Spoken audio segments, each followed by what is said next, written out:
Hey, what's up, Mizzou fans? Gabe, DeArmond, Jarod Hamilton here with you live from the press box at Faurot Field at Memorial Stadium after a 26-22 loss to Georgia. The only way I can describe this one is different story, same ending.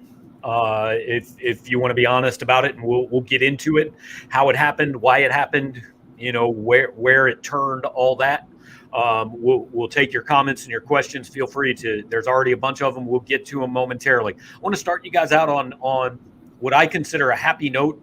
That is supporting our sponsor, 573tees.com. Here's what 573tees does.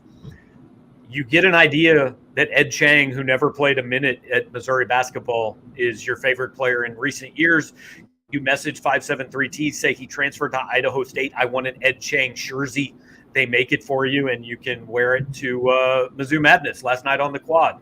They can make polos for you just like that. A lot of Power Mizzou gear. A lot of good stuff at 573tees.com. They just had a new release today. And look, give them your business. Alley A between 9th and 10th Street, 573tees.com. But we know you guys are here to talk about the game. Jarod, just off the cuff, opening thoughts, man. What's your big takeaways here? This team did not lose because of the defense. This team didn't lose because of the coaching, although I don't like that last offensive series. We're going to talk about that. Oh, yeah, for sure. But they lost just simply because they've got a few Jimmies, but there seems like there's still a lot of Joes running around here. Just not enough pieces to get it done when you need to get it done. So here's the frustrating part, I think, if you're a Missouri fan. This effort beats Auburn. This effort probably beats Kansas State. This effort beats every team left on your schedule, maybe with the exception of Tennessee. But the only team this effort doesn't beat is the one you played tonight. And the challenge is bringing this effort against teams that aren't as good as Georgia. Because if you can't get up for this game, the number one team in the country coming to your house, you shouldn't play college football, right? So they got up for this game. The question is, can they do it again? And the analogy I'm using in my column that I told you about on the way up, I'm impressed as hell that Missouri got back up off the mat and put this effort together. But the problem is now they got to do it again. Rocky Balboa lost to Apollo Creed the first time, but he came back and beat him the second time. Missouri just lost to Apollo again. And now they got to find a way to come back and whether it's beat Apollo or maybe the better analogy is beat Clubber Lang, they got to find a way to win a fight because they haven't done it. And for all the credit they deserve tonight, this was as much fun as I've had in this stadium in 8 years. I mean, this game was a ball to cover, man. It was a great football game, and I feel like Georgia won it more than Missouri lost it. But the scoreboard says you lost. And the scoreboard's really the only thing that matters because here's what we don't know about this team. Will they bring this effort at Gainesville? Are they going to come out in the swamp and play to the level of that competition and be just good enough to lose again? And I don't know. We'll see what the rest of the season brings. And a good point to that is as far as just like bringing that effort, it's easy. I'm not going to say it's easy, but I can get up for if I'm a football player – SEC, we're going to face an SEC foe. We just beat Abilene Christian, but it was kind of like a so-so-ish, effort and feel. I want to go get a road win versus SEC team. You could do that. Then bouncing back knowing, okay, I got the number one team in the nation coming to my crib. I can get up for the number one team no matter what, but especially if it's at my crib. The thing is, like how you said, getting back up. Those were two good reasons to have a reason to fight. Mm-hmm. Next week, going to the swamp after not 11 a.m. Yep, not after not just getting punched, knocked down once, but twice. Can you find a reason for a middling, weird Florida team to be like, all right, we still got this? Because the swing games, we've talked about this since the beginning of the season. They've got to win the swing games. And the good part is about, I don't want to say good, but everybody expected them to lose to Georgia. They didn't expect this fight. But the problem is you already lost to Kansas State. You already lost to Auburn. Like, that is where it gets great. Yeah. All right. Do you want to start with the stuff that'll make the people watching happier, or do you want to just piss them off right out of the gate? I like being a fan favorite. Okay. So let's start about the defense. We were walking around on the sideline before the game. We try to do that, see who's in uniform, who's not in uniform, see which recruits are here. And you happen to have your phone out and get some video of Jaden Jernigan and Darius Robinson mixing it up a little bit with Jalen Carter and Georgia's defensive line. And our reaction, you tweeted out that video. Everybody can go to @JarodC Hamilton, check it out. It'll be in his story as well. But our reaction, I think, when it happened was, yo, man, don't poke the bear. What are you doing? But it kind of seemed to fuel them. I mean, that defense played with its absolute hair on fire for 3 quarters and about 6 minutes. Yeah, pre-game I was on the field, like you said. I wasn't with Gabe, believe it or not, guys. We do separate. Yeah. I was watching, and I kind of seen this from a mile away. And many athletes know this. The defensive players from Mizzou, they were doing the stretching drills and things like that. And Jalen Carter and a couple other defensive linemen from Georgia, they came in like really close to them, and to the point where after a minute, Darius Robinson kind of, what are you guys doing here? That video already 33,000 views. It was crazy. That they kind of like, I was wondering before the game, what would the effort be for Missouri, considering that, like, you can say, oh, it's the number 1 team in the nation, blah, blah, blah. But after the way you lost to a team you should have beat twice, we didn't know that. But after I saw that, I was thinking at the very least, they're going down swinging. Like, if they lose, it's not going to be because of the defense, and it wasn't. Yeah. So we were talking about Tyron Hopper, and we were talking about him like this is late first quarter because that kid was – well, the first play from scrimmage was – or second play from scrimmage was Christian Williams, but then Tyron Hopper was – I think he was the best player on either team tonight. I did not think Missouri could – like I thought it was unfair to say, hey, he's stepping into that Nick Bolton role. They didn't have it last year at all. He's stepping in. They need him to be Nick Bolton. I love Nick Bolton. That kid was a hell of a football player. Tyron Hopper, through 5 games, has been every bit as good as Nick Bolton was at Missouri, I think. He has, like, Isaiah McGuire said, I will go to war with that guy any day after the game, and he was fantastic, man. I think he's kind of the heart of what they do on defense. Even though the defensive line was great, Chris Abrams-Drain I thought was great, but Tyron Hopper is the guy that's making this thing go. Tyron Hopper, and I said this in one of my quick thoughts during the game, Tyron Hopper and Dominic Lovett are playing hot potato for who's the best player on this team this season to me. They're going back and forth. And maybe Tyron Hopper gets the advantage just because Lovett did not play the second half. At least I don't remember seeing him play the second half or playing too much of the second half. But we were talking about, as far as Nick Bolton, his thing was he couldn't really drop back in coverage. He wasn't you didn't know if he could play 3 downs. Tyron Hopper blitzing the quarterback, sacks, tackles for loss, coverage. I'm trying to think of him in coverage in a time where I was just like, but he's a linebacker. You try to give out because he's a linebacker. No, he plays like, it's okay for him to be out there. He can move. He can turn his hips. He can, get the pass deflections. He can read the QB's eyes. He can do a lot of things, and he is the heart and soul of this defense, in my opinion, for just how versatile he is. Okay, now let's actually start with another good point. Let's go to special teams. Because, man, there was some stuff said about Harrison Mevis last week. And let's not beat around the bush. It got personal. It was trashy. If you're watching and you did it, you should feel bad about yourself. Not because he came back and made 5 field goals, but because you don't – just some of the stuff that was said about Mevis last week was unfair. Look, he didn't lose 20 pounds since last week. He didn't start taking practice kicks since last week.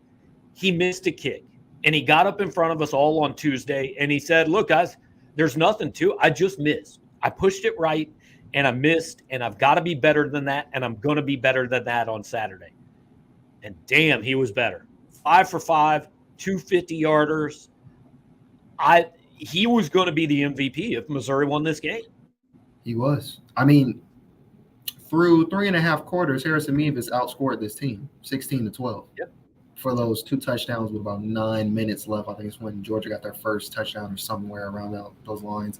He told us on Tuesday, what you said, but he said when somebody's, how do you bounce back? I'll respond Saturday. And like his confidence was not shook in the least. Dave asked him, do you make any changes with how you kick or your preparation? And he said no, because when you start doing that, you start touching things, and now you're doing too much, and now you're getting in a problem of you have mechanics you can't fix. You almost get the yips maybe.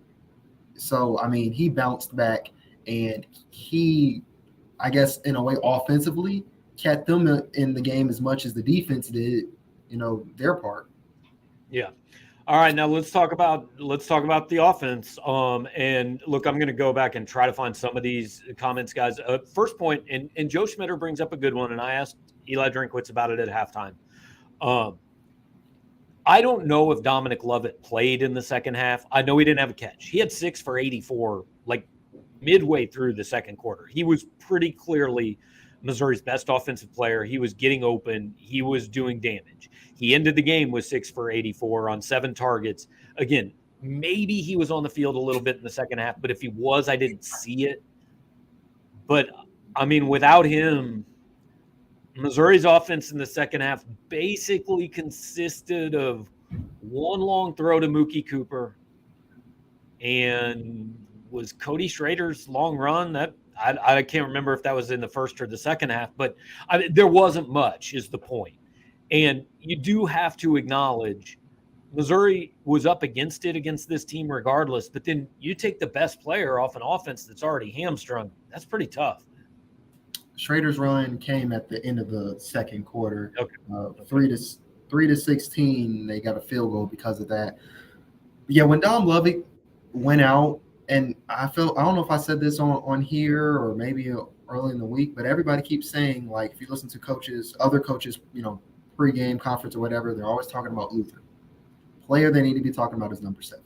And there's a reason why. He can stretch the field in all types of waves, forward, backwards, left, right. Like, he's that dynamic out of the slot. And then once he goes, I mean, who else has the speed and the agility at the same time to really be able to complete his role fully? Like, Luther can do some of this, and we talked about this, but Luther he's not as fast as Dom. He has elite vision and agility, but speed matters for something. And once you lose that speed, it was kind of tough for him. Mookie got open on the deep throw. I thought Mookie Cooper played his best game. Barrett Bannister made plays. Barrett Bannister was really good tonight, but Barrett Bannister is not a stretch the field guy, obviously. He's a move the chains guy, and he made some really good plays, but they just were missing.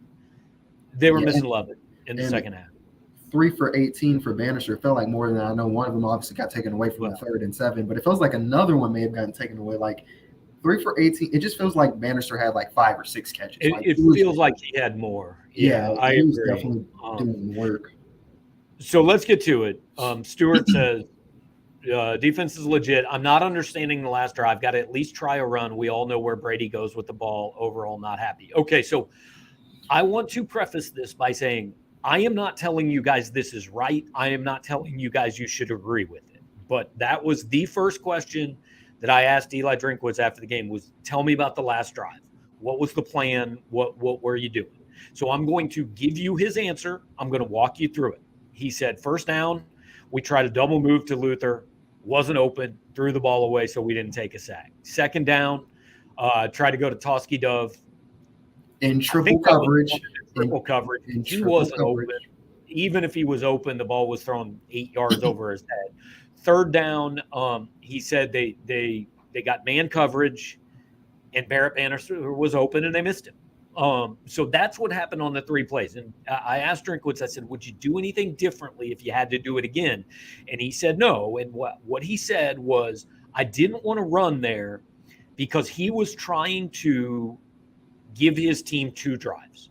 He wanted to complete a pass and get the first down. But the reason he threw 3 passes, I think they held the ball for 18 seconds, was if they didn't get that first down, he wanted to punt the ball with enough time left that they could get the ball back again, which, look, in theory is right. If Georgia, if they get the stop on Georgia, they're going to get the ball back with 2.5 minutes left, and there's enough time, and I get that.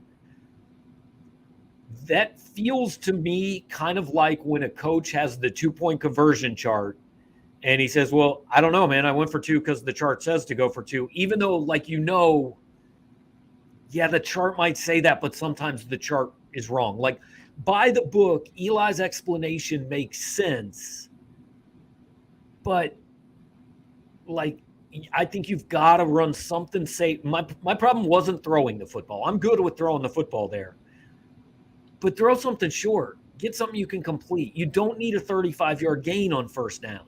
You don't need to go past the sticks on second down. Even on third down, throw for 5 and go for it on 4th and 5, because, Jarod, there's not a person in the stadium that expected Missouri to touch the ball again after they punted. Yeah, like the way, I'm sorry, guys, the way I process some things is I just relate it to other sports. So this 2 for 1 is the equivalent of taking a fast break 3 with 30 seconds left. And, it's like a 25-second shot clock or whatever. But sometimes it's better to just take up the whole shot clock. Even if you leave 5 seconds and the other team has a chance to score, if it's smarter and better to get the best shot, do that. And then secondly, I just felt like everybody knew that possession they were going to sell. You just knew they weren't going to do their regular offense. I was telling you, it doesn't seem like they're going to run. They should have ran on first down.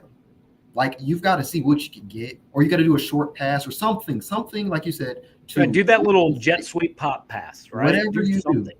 But when they threw it to 3 yards. Yeah, when they threw it to Burden in that coverage, when this is the second week in a row they're throwing to Burden on a 9 route, where it was just like Burden hasn't beat his man, he hasn't shook nobody. You're just throwing it up to throw it up to say, you're hoping to get PI. That's the best thing that could happen. And Burden drew 2, although it should have been 3 of those today, and I can get that. But I don't know. You know how flabbergasted I was at the triple coverage to Toski. Come on now, come on. And then if you're going to, if you were still going to go to third, go for it on 4th down. On 3rd down, they had a light box. They had 4 people in the box. I was thinking you could actually run it, considering how many people they have on the line. You could run it or do something short again and, go for it on 4th. The 2 for 1 situation, you're right. Technically, you can see it, and I would feel good about that if Georgia hadn't got a touchdown on the possession before. If they had scored on 6 straight drives at that point. Who has scored? Georgia had scored on its last 6 drives, 4 field goals and 2 touchdowns. But my thing is, if they had if this game was a little different and they were just still getting by field goals and they haven't scored a touchdown on you yet, but it felt like that touchdown was we figured them out. We're gonna take it out. Because they knew their defense, Jalen Carter or not, would get them back. Yeah, and I just said with 4:03 left when Missouri got the ball, I said, you don't punt on this drive. Because to me, okay, if you're at your 20-yard line and you go for it on 4th and 10 and you don't get it, okay, cool. Georgia goes and scores and the game's over. The game was over anyway. And I get that coaches don't play that way. Coaches are saying, hey, man, my defense has made a lot of stops. I trust my defense to make a stop. I get it. And I understand why he didn't punt there, or why he did punt there. But to me, when they punted, it was done. I didn't see any chance that they were going to touch the ball again, and they didn't. And I don't blame the defense for that, man. They had done it all night long, and they just didn't have one more stop in them against what, by the way, is the best defense or best offense in America, or at least one of them. So Kyle McCormick kind of brings up the other point we got to talk about. Mizzou had chances to win. False start on the 1, hands to the face on the 3rd down conversion. And let's be clear here. We can complain about some calls. Yes, there was a PI that wasn't called when Luther Burden had the ball. The call against Martez Manuel, maybe it was right. It just seemed really weird to me. It wasn't a call I'd seen. But bad officiating didn't lose this game because those 2 calls, they were the right calls. I mean, they clearly both occurred. Missouri lost by 4 points, and those 2 plays cost them 7. You have 1st and goal with the 1. You immediately false start, push it back to the 6, settle for a field goal. That's 4 points. The pass to Bannister, where the hands to the face was called, Missouri was in field goal range. They were inside the 30-yard line for a guy who had gone 5 for 5. That's 3 more points. That's 7 points. They lost by 4. I mean, it can't happen, man.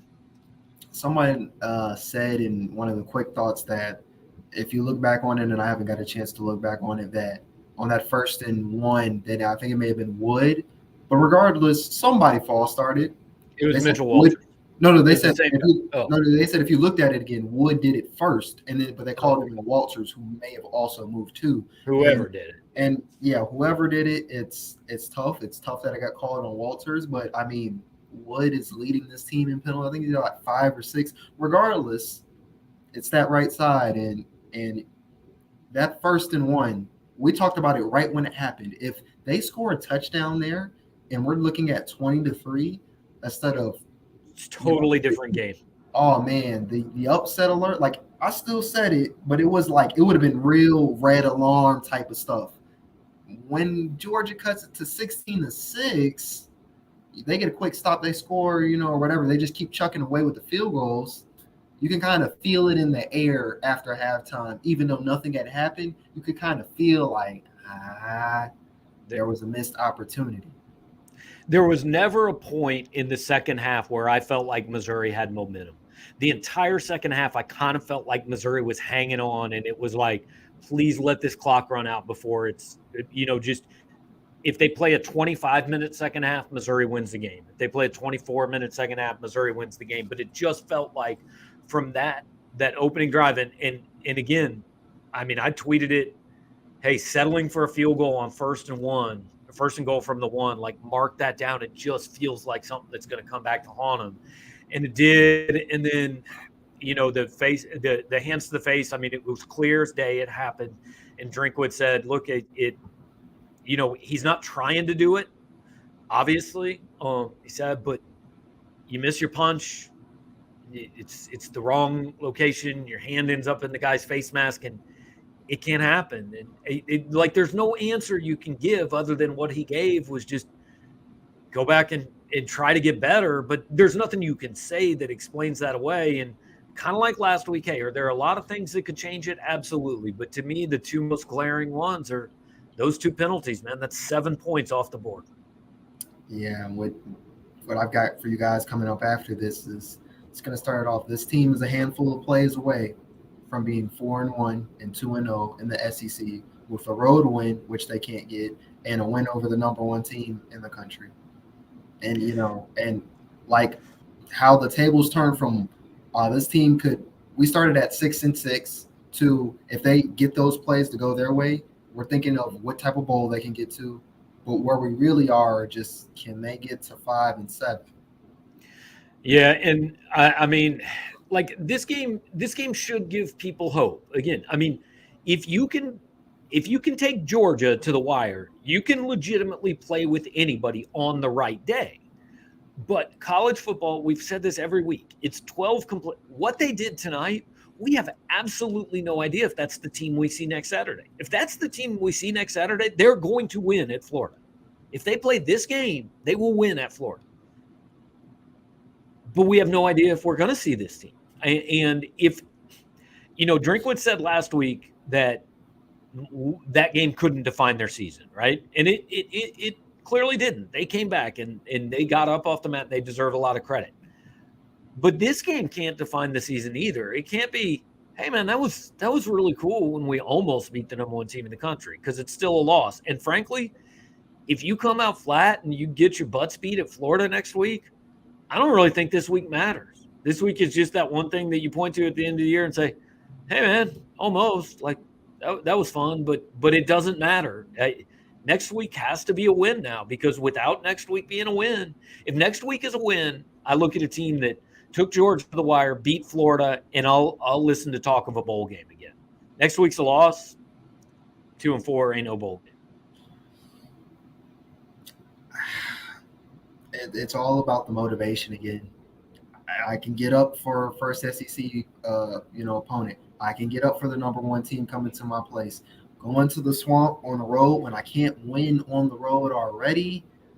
I mean, it's hard. And I'm not saying they don't have motivation. I'm just saying when you keep getting punched and you keep getting knocked down and heartbreaking, it's not even they're just losing. They're losing games they've won, essentially. And that's tough to come back from. Yeah. AU Stock says the difference in this game is all field goals and 1 touchdown, except it's not, because Georgia did the same thing. They kicked 4 field goals and 2 touchdowns. So technically, is the difference Georgia scored a second touchdown and Missouri didn't? Yes. But Georgia wasn't better in the red zone than Missouri was. I don't think that's the difference, really. Let's see. Show Me Mo says the D coordinator knows talent, leave them alone, give them what they need as well as give them the players they need. Offense needs a hybrid tight end, wide receiver, bigger bodies in the red zone. Offense just needs a lot, man. I mean, it just does. The offensive line was better tonight. Cody Schrader made some plays. Nate Pete had a nice run. There were some plays, but it's like Jarod said at the beginning.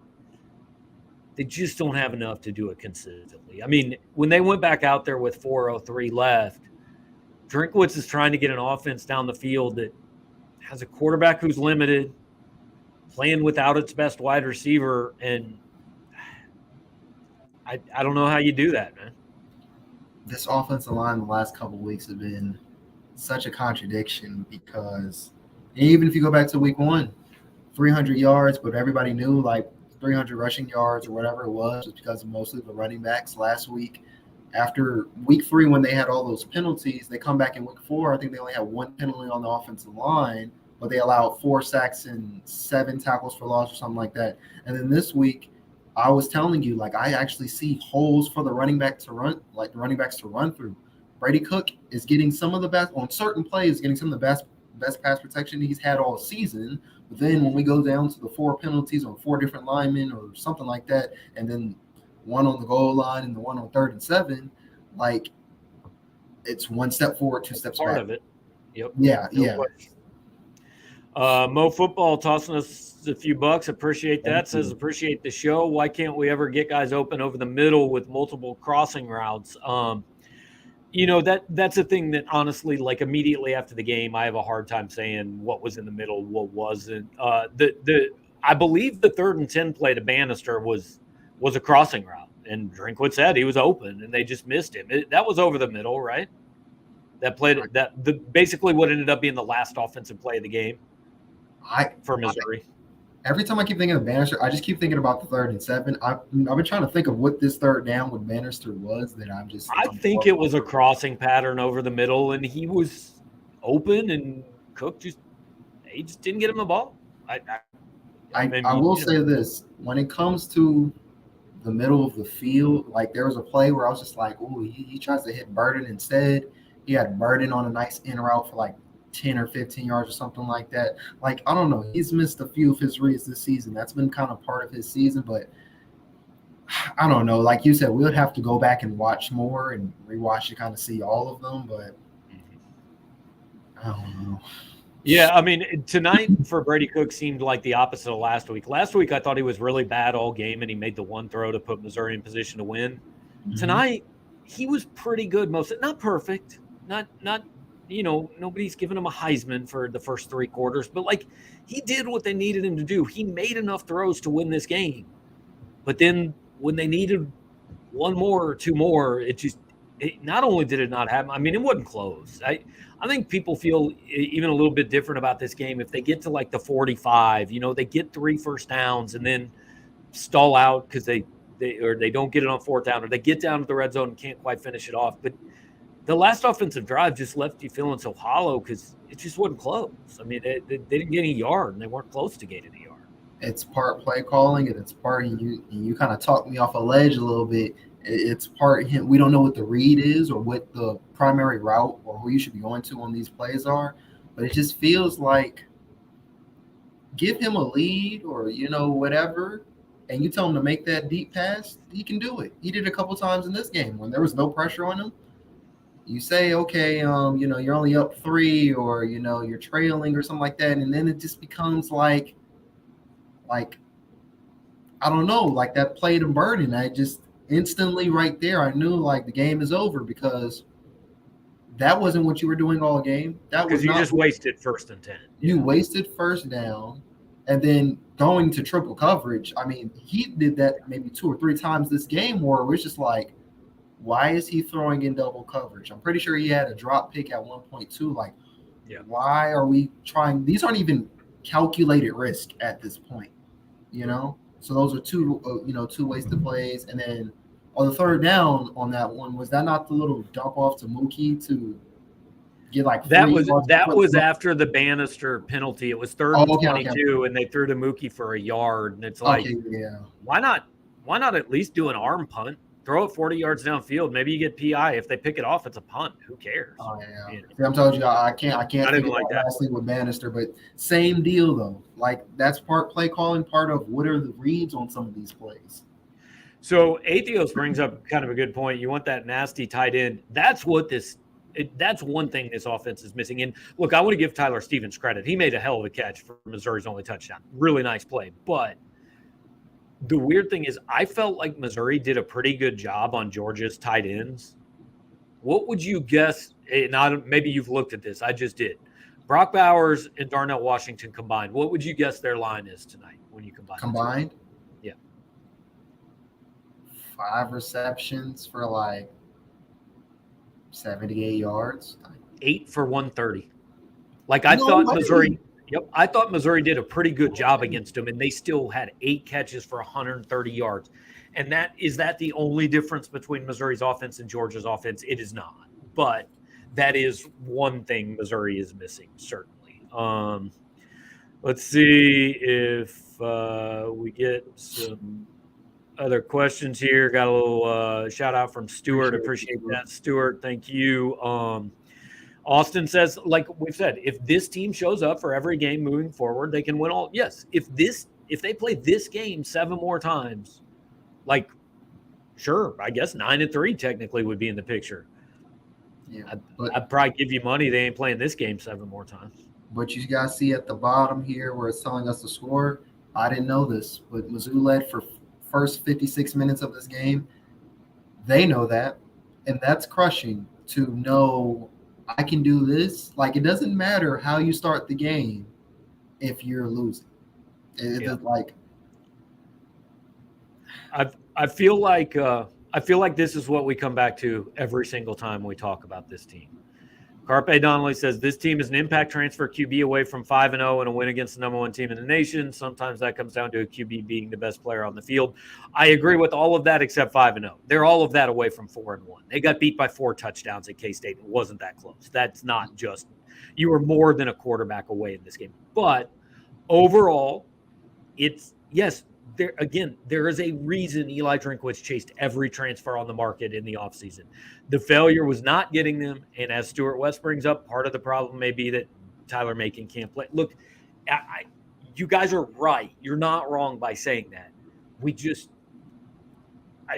It's established. I don't know. That's where we end up every week, but we end up there because it's right. I think part of that is, you guys talking about the impact transfers. Everything he just said was correct, but in the same sense, you could say, there are a couple of different plays that don't have anything to do with Brady Cook away from being 4-1 with him as a starting quarterback. Right. So, like, it's those he didn't miss a kick, he didn't drop the ball, and he didn't commit 2 penalties tonight. Exactly. So you can't always be the turn to the Brady Cook thing when it's not him. Like, there's plays we're just like, he's got to be better, but he's not losing these games, which is his job. As I feel like at this point, Gabe, he's a game manager. We were trying to he's a game manager was trying to hold off for a couple weeks, but that's his job, and he does it well enough that they should be 4-1. The problem is when you have a game manager and you get in a position to need him to go 75 yards in 4 minutes, it's probably just not happening. Yeah. Not against this defense, But I don't know. At that last possession, and this is where the play calling comes in, it feels not like they quit, but that was not. They didn't give themselves the best chance. Yeah, Georgia, to me, didn't necessarily just take it from them. They kind of got a little bit of help from Missouri not saying, let's stick what's got us 22 points and that's kept us in field goal range. Yeah. And Brett Roberts sums it up better than either of us did. He's not losing the games, but he's also not winning them. And that's fair. Brady Cook's not the reason they're losing, but he's also not the reason they're winning. And this team feels like it needs a quarterback that's the reason they can win, and it doesn't have it. And the problem is, Brett, they don't have another quarterback who would make them feel even in the middle. I feel they put any other quarterback in there, they would be able to say he is the reason we lost this game. Yeah. Easily. All right, so let's just wrap it up with this because we've still got a lot of writing to do. We got tons of stuff on this game, so we want to cut this off pretty quick. Jarod, do you feel better or worse about Missouri than you felt at 6:29 tonight? I feel better about the games that I'll be covering. I do not feel they will eclipse 5 wins. Yeah. Like they will play tougher, they will be better, and some of the swing games where I was just like, yeah, they're swing games, but I'm leaning more so this side for the other team or whatever. That may come back to how I felt like versus Auburn in that swing game, you know. And look, clearly you can't say you feel worse about Missouri after that game. That'd be dumb, right? But I'm not going to say I feel better until I see the team that comes out next week, because at this point, I don't yet trust them to come out and come out with an effort like they had tonight until I see them do it. I'm not saying they can't do it, but I got to see them do it, because next week really looks like a game that could set up for, man, we poured everything out last week and we just don't have it this week. And if that's the case, then tonight doesn't really matter to me. And that's kind of where I fall on it. Yeah, but one more thing. It's one thing to be, 2-1, and you didn't play your best versus the FCS school, but you lose to Auburn. Now you're 2-2. But I got number 1 coming to my place, and I'm 2-2 though. Like I'm not. Now you're 2-3, and you just you're getting punched in the liver and the kidneys all the time. Like I know, like it just feels so much better when you like, all right, I'm still above 500. I'm at 500. Under 500, everything you feel like, every little practice thing you do, every play feels like, so close from being 2-4 and out the postseason, basically. So Rocky just lost the rematch, man. Clever Lang's waiting in Gainesville, Florida. So Missouri back at it, 11 a.m. Appreciate all you guys for joining us live. It's almost midnight. We had a couple hundred people on here. Appreciate that. I know good game, not the way you wanted it to end. Look, I had plans. I was going to be doing this from a DJ booth at Harpo's, writing a column about how Chase Daniel just bought everybody 2 hours worth of drinks, and that didn't work out. So, but appreciate you joining us. If you were here, hit the like button, subscribe to the channel, do all the things that will get this what we're doing out to more people. If you listen on the podcast, which I will upload right after this, leave us a nice review, share it on social media, all that. Whatever you do, check out 573tees.com, whether it's a personalized Ed Chang t-shirt, jersey, whether it's a Mizzou shirt you want, the Kansas City shirts. They got all kinds of things, man. Cardinal stuff. Albert Pujols, I've heard he's done some big things this year. They got some of that. So 573tees.com. You can go see them in person in Alley A between 9th and 10th Streets, just a block off of Broadway. So appreciate you guys. Missouri 2-3. Be back at it next Saturday, and that means so will we. Talk to you later.